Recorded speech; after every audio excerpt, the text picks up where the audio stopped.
Hello friends, welcome to lecture number 31. In today's class, we'll start a new chapter, the fourth chapter, and the name of the chapter is your magnetism. Okay? And here, the first concept which we'll read is your Biot-Savart's law. Now, before getting into this Biot-Savart's law, we should also know the first experiment from which the concept of magnetic field came out.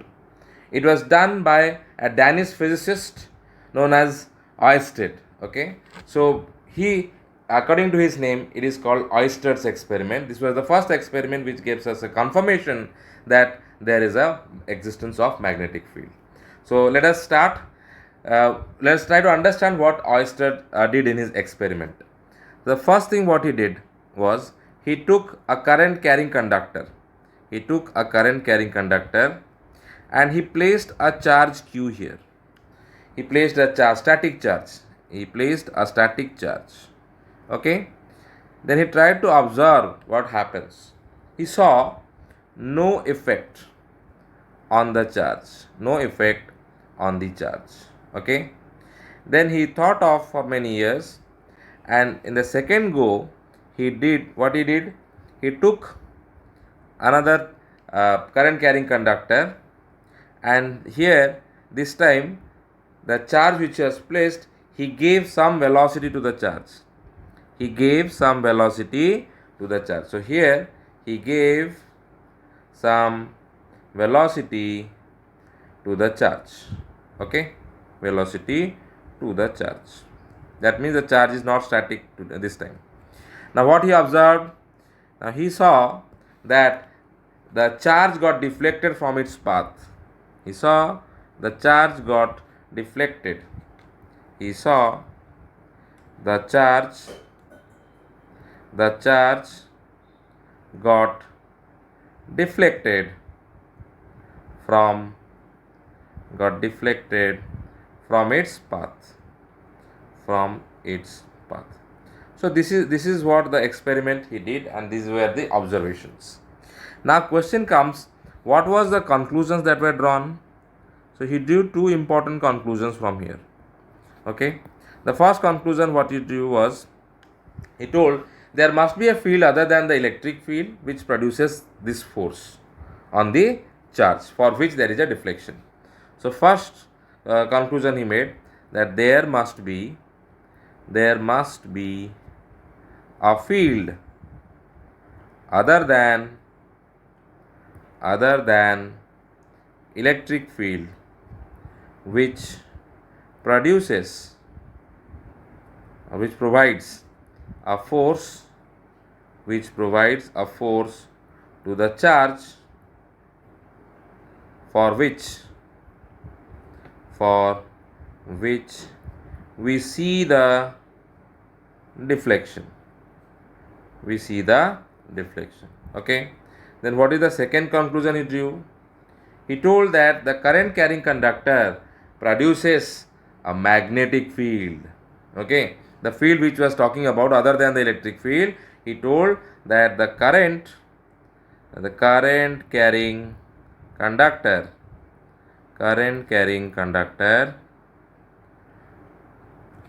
produces magnetic field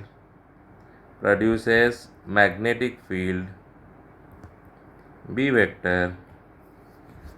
This in turn gives a force on the charge q, for which it deviates from its path. Now from this we would make out that two things are very vital. That was the magnetic field, then the other one is the force. Okay, so basically we can divide this chapter into two aspects. First aspect is how to calculate the magnetic field. The other aspect is how to find out the force. Okay, so basing upon that, there were three scientists who came up to give the magnitude and direction of the magnetic field. one scientist came up to find out what is the force. Okay, the first law which we are going to study, which will help us to calculate the magnetic field and the direction of the magnetic field, that law is your Biot-Savart law. Okay, so this is the first law which we will be reading in today's class. Okay, then there is another law which also could make out easily, it can find out the magnetic field and the direction. And what was that law? That was your Ampere's circuital law. Ampere's circuital law. Then what about the force? Because of the magnetic field, there is a force on the charge. So that force was calculated by a scientist known as Lorentz, and it is given that the Lorentz force. Lorentz force. So basically, in this chapter, we will read these three laws extensively. Okay, one is your Biot-Savart law, Ampere circuital law, and Lorentz force. So to start with, in today's class, we will confine ourselves to the Biot-Savart law, and that Biot-Savart law will give us the magnetic field. Okay, now what is a magnetic field? Is it a vector quantity or scalar quantity? Remember, magnetic field is denoted by this with a vector sign. So magnetic field is a vector quantity, right? If at all it is a vector quantity, then it has got its magnitude and it has got its direction. So in today's class, we will confine ourselves mostly on the direction part, and a little bit problem we will do about the magnitude of the magnetic field. Followed? Then what is the unit? And the next question comes, what is the unit of the magnetic field? The unit of the magnetic field is Tesla, Gauss, okay, Weber per meter square. So these are the few units of magnetic field, and how they are related. 1 Tesla is equal to 10 to the power 4 Gauss. Okay, now a very beautiful thing comes out in this chapter, that whenever we will be talking about the direction, there are so many laws, right hand thumb rule, left hand thumb rule, Fleming's rule, so many rules are there, but we will confine ourselves only to one rule, that is your cross product rule. If you remember properly, A vector cross B vector gives you a C vector. Okay, then how to find out the direction in this case? We will understand this. This will be applying throughout this chapter. And one beautiful thing of this chapter, another beautiful thing is that whatever formulas you will be getting here, all are cross products. All will be your cross products. Okay, because you will be getting magnetic field, you will be getting a force. Force is a vector quantity, magnetic field is a vector quantity. So everywhere you will see cross product will give you some answer. So cross product gives you some answer, means then it will give you a vector quantity, then magnitude you can find out, direction you can easily get it if you know how to calculate the direction. A cross B is equal to C. So I will be giving you three examples which will make you clear how to find out the direction if two vector quantities are given, cross product. Okay, so let us do that. For that, let me assume our north-south direction. I will assume this is one set. Let me do other sets also. Here, this is another north-south. Let me draw another one. Okay, this will be another north-south direction. So let me do the first one. This is your north, south, east, west. So all of you know the full form of news. What it is? News is NEWS, north, east, west, south. Okay, so information from all the directions will be your news. Followed? Okay, now what will be here? The first thing which is given to you is your cross. A vector is cross. What is cross? Cross means into the plane of the paper, and B vector is given along this direction. In the second question, it is given dot. Dot means away from the plane of the paper. A vector is dot. Okay, that means it is above the plane of the paper or away from the plane of the paper. B vector is given along this direction. So I am giving A, B direction, you have to find out C. Followed? And let here this B be above the plane of the paper and A to be like this. Okay, now we have to find out the direction of whom? Direction of C vector. We know that A cross B is equal to C vector. So you see where A vector is into the plane of the paper. So you take your right hand and point all the four fingers into the plane of the paper then curl all your four fingers towards B, and you see the thumb will give you the direction of C vector. I repeat once again. First you find out A vector. In this particular case, first case, A vector is into the plane of the paper. So take your right turn, all the four fingers take into the plane of the paper, then curl those four fingers towards B, and thumb will give you the direction of C vector. And it is quite evident your C vector will be along this direction. All of you can check that C will be in this direction, southeast. Okay. Now let us come to the second one. In second one, dot means away from the plane of the paper. Remember this one. Cross is into the plane of the paper, into the plane of the paper, plane of the paper. Okay. Whereas dot will be away from the plane of the paper. Okay. So now it is dot means away. So all four fingers will be away above, and you curl towards B, thumb will give you the direction. It is quite obvious C vector will be along this direction. Okay. Then coming to the third one, here A vector is towards northwest. So point all the four fingers towards northwest, and then curl your finger above, and thumb will be in your northeast direction. So this will be the direction of C. So this is how you can find cross product of two vector quantities direction. Followed? So now we will get into the topic, that is your Biot-Savart law. So with this much of background knowledge, we will dive deep into this Biot-Savart law. Okay, now what happens in this law? Here we have a current carrying element. This is your I. Followed? Now it is telling if you are having a current carrying element, and you choose any point somewhere here. Let me choose here. This point P I have chosen. Now this law helps us to find out what will be the magnitude and direction of the magnetic field at point P. Okay. How to calculate that? Let us see. What does this law tells? That we'll see. So this law tells that if you are choosing a point P here, then you take a very small element, dl element. Right? And this dl element direction will be along the direction of the current. dl direction, I can write here, my dl vector direction is along the current direction, okay. Follow. Then from there you take a radius vector, and the radius vector's head will be in a direction where magnetic field is to be found. So I take a r vector here. This is the direction of r vector. Okay. So I can write here r vector head will be in a direction whose magnetic field is to be found. Followed? Clear? So because of this small dl element, there will be a small magnetic field you can find out. So what is that formula?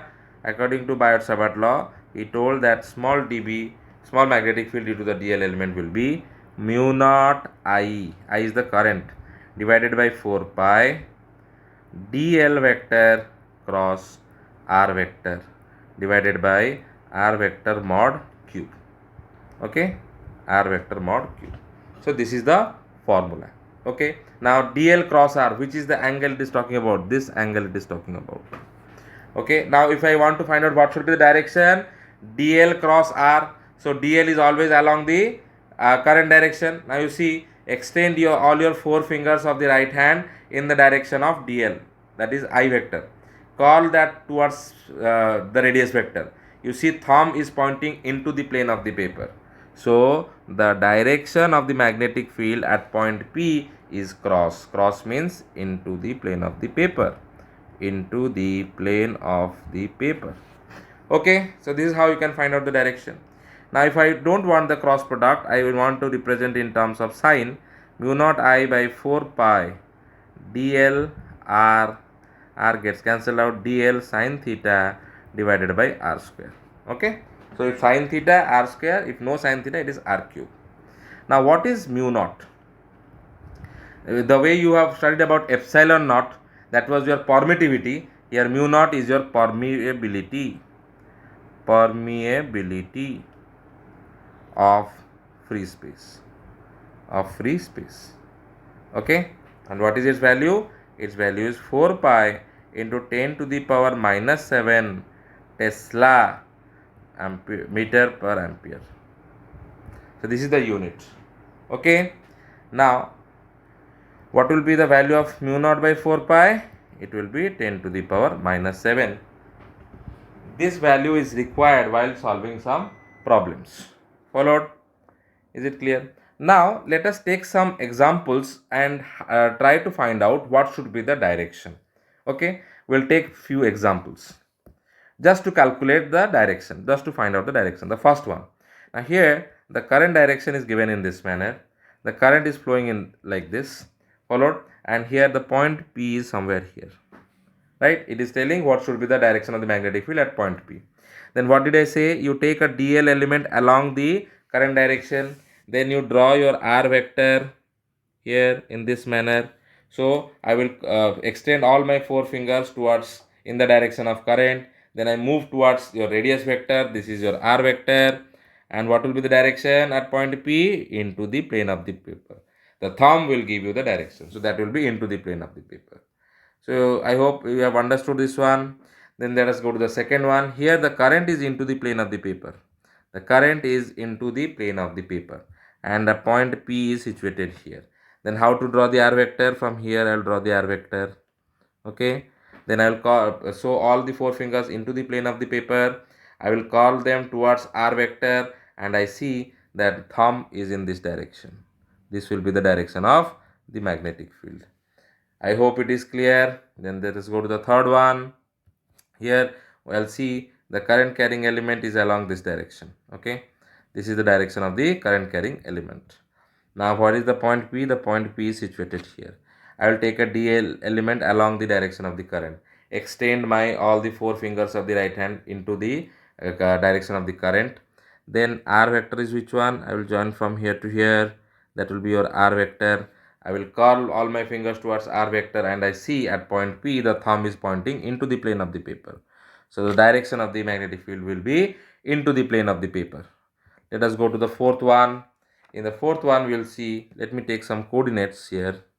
I have taken a coordinate system here, and at the center here it is dot. Dot means away from the plane of the paper. Current is along away from the plane of the paper. At point P I need to calculate. So how to find out the r vector direction? From here I have to join the vector r vector like this. So all the fingers will be above the plane of the paper. I'll call towards r, then the direction of thumb will give you the magnetic field direction, and thumb is pointing in this manner. So this is the magnetic field. So I hope there will be many more examples you can find out. This much at least will be clear for you how to calculate the direction of the magnetic field. Okay. Then let us come to a comparison between the Biot-Savart law of magnetism and Coulomb's law in electrostatics. Okay. So we'll give a heading comparison.